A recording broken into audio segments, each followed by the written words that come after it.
Hey everyone, welcome to my channel. Hey everyone, so today we'll be doing a pen review on the Sharpie S-Gel in 0.5. So I chose 0.5 because I thought the 0.7 may be too thick for my likings, so I went for the 0.5. But they also just recently released, I think, the 0.7 in the white colored barrel, and I do want that because taking pictures will be really pretty. But for now, I'm just gonna stick to the black ones, and I'm trying not to buy any more planner items, planner related stuff like stickers, pens, paper, stuff like that. I'm trying to stop for this year, and hopefully I can do it.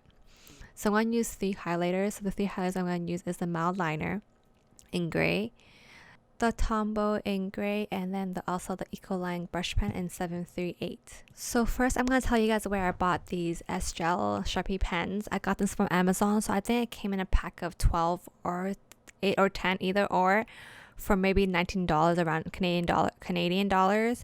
So yeah, it came like this with the black ball, on the tip of the pen, so that is obviously not used by somebody. So here's the pen. You can see a close-up view of it, how the tip is it is thicker from the other pens that I have used, like the Pentel Clena or the Uniball Signo DX pen.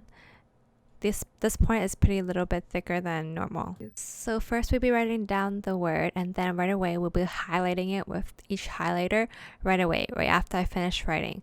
As you can see on the screen, I finished writing the Mild Liner, and then I highlight immediately after. As you can see, it does not smudge at all. It turned out pretty well. Now we're gonna do the Tombow brush pen. So I'm just gonna write down the name of the Tombow brush pen and then highlight it away immediately.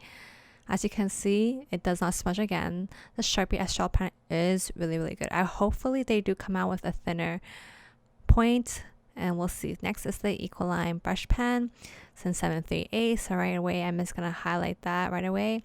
So I'm gonna show you right now. It does not smudge also. So both all 3 highlighters does not smudge while doing it right. And now I'm going to show you guys how smooth this pen is. So I'm just going to draw some scribbly lines. As you can see, there is no, what do you call it? It's just, there's no bumps or stops or anything in between the lines. It's perfectly perfect. So I do rate this pen 5 out of 5. One of my favorite pens, I must say, from 2020. As you can see, right after I wrote it and I rubbed my hand over the pen, it does not smudge at all. So this pen is perfect for planning, journaling, and writing in general. For your essays, homework, projects, I must say this pen has become one of my favorite pens, and I do hope they do come out with a thinner fine point. So hopefully they do, fingers crossed, because I do love this pen so much. And the pigment is perfect, and it's just, the black pigment is just really nice. So that's my review for this S-Gel Sharpie pen in 0.5. I hope you guys enjoyed this review. It's what I think about this pen, and I really do love this pen in my planners. Yes, this is one of the best pens I have discovered for 2020. And I'll see you guys next week. Bye everyone.